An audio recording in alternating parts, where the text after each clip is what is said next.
Hello everyone, welcome back to my channel Womex health clinic. आज हम बात करेंगे बच्चों के बारे में, किड्स के बारे में। जैसे ही आप लोगों को पता है, फरवरी लग चुका है और बच्चों के एग्जाम्स आने ही वाले हैं। किसी बच्चों के आ चुके हैं, कोई ऑन प्रोसेस होगा या किसी के अर्ली आने ही वाले होंगे।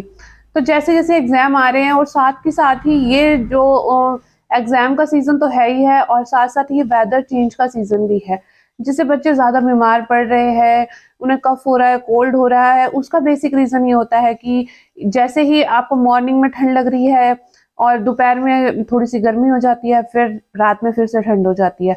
लेकिन जो बच्चे होते हैं वो फटाफट से अपने वार्मर्स उतार देते हैं, अपने वुलन्स को हटा देते हैं, जिससे उन्हें बहुत जल्दी ही ठंड पकड़ती है। उसके साथ साथ एग्जाम पीरियड्स होने के साथ साथ अगर भी बच्चे आपके बीमार होंगे तो वो ठीक से स्टडीज नहीं कर पाएंगे। और इन दिनों में जो है उनके बहुत ही वैल्यूएबल डेज होते हैं। बच्चों के स्कूल में रिवीजन चल रही होती है, किसी का कोर्स कंप्लीट हो रहा होता है, कोई सिलेबस पे होता है। स्कूल, ट्यूशन, घर, हर चीज को लेकर के जो है बच्चे बहुत स्ट्रेस में होते हैं, अपनी स्टडीज को लेकर के स्ट्रेस में होते हैं। तो जो ये सब स्ट्रेस का है या जो भी वेदर चेंज का है अफेक्ट बच्चों के ऊपर आता है, तो उसके लिए जरूरी है कि हमें अपने बच्चों को हेल्दी रखना है। हेल्दी रखने के लिए हमें सिर्फ एक वेदर चेंज होने से ही कफ हो जाता है, कोल्ड हो जाता है, और जैसे ही कफ कोल्ड हो गया तो वो 1 वीक के लिए जो है इजीली जाता नहीं है। इसके लिए आपको कुछ नहीं करना है, हमें एक बैलेंस डाइट में बच्चों को रखना है। मॉर्निंग टू नाइट हमें उनको ऐसी डाइट देनी है जिससे कि उनको जो जा रही सर्दी है वो ना लगे, और जो एग्जाम्स आ रहे हैं उनका स्ट्रेस भी उनके माइंड पर ज्यादा ना पड़े, और वो अच्छे से अपनी स्टडीज की तैयारी कर सकें और एक स्वस्थ शरीर रखते हुए अपने एग्जाम्स की तरफ ध्यान दें। आइए जानते हैं आज हम कि हमको किड्स को जो है इन 2 महीनों में किन किन चीजों से बचाना है और क्या क्या चीजें हमें बच्चों को ज्यादा देनी है। ऑल ऑफ फर्स्ट आता है ऑलमंड मिल्क। आप अगर बच्चों को मॉर्निंग में ऑलमंड मिल्क देते हैं तो उससे बच्चों का माइंड जो है वो बहुत शार्प होता है। उसके लिए आपको रात को 8-10 बादाम को भिगो के रखना है। मॉर्निंग में उसके छिलके हटा करके उसको पानी डाल के एक मिक्सी के अंदर पेस्ट सा बनाना है। उसके अंदर मिल्क ऐड नहीं करना है, वो खुद से ही एक मिल्क बन जाएगा। जैसे ही बच्चों को आप खाली पेट देंगे तो इससे बच्चों की जो है मेमोरी बहुत ही शार्प हो जाएगी, और उसके बाद आप चाहो तो दूसरा मिल्क थोड़ी देर बाद दे सकते हो।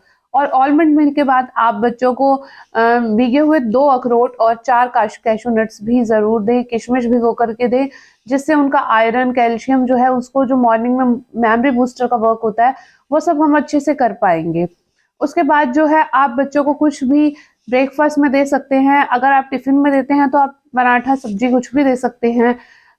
लंच में आप उन्हें सीजनल फ्रूट्स जरूर दें, एप्पल्स दें। आजकल ग्रेप्स आ रहे हैं, एप्पल है, पपाया है, आप इन सब चीजों को बच्चों को दे सकते हैं। और फिर एक हेल्दी मील के अंदर आप कर्ड, सैलेड, सब्जी और रोटी भी बच्चों को दे सकते हैं, दाल राइस दे सकते हैं, पुलाव दे सकते हैं। इवनिंग में आप बच्चों को मिल्क दे सकते हैं। मिल्क के साथ साथ आप उनको गूंद के लड्डू दे सकते हैं, किसी तरह की पंजीरी दे सकते हैं।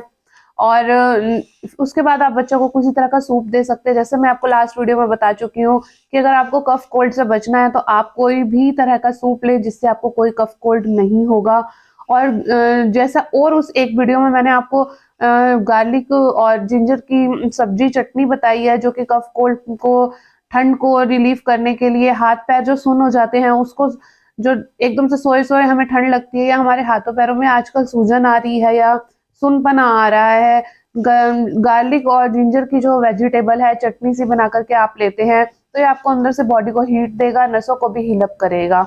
ये आप बच्चों को भी दे सकते हैं। और इसके साथ साथ आप रात को बच्चों को रोटी के बाद 4 खजूर दूध के साथ भी दे सकते हैं, जिससे उनकी मेमोरी भी बूस्ट होएगी ही होएगी, एज वेल एज वो बीमार भी कम पड़ेंगे और उनका माइंड भी शार्प होगा, और वो इजीली अपनी स्टडीज को कर पाएंगे और इजीली अपने जो है एग्जाम्स को कवर अप कर पाएंगे। So all the best to all kids.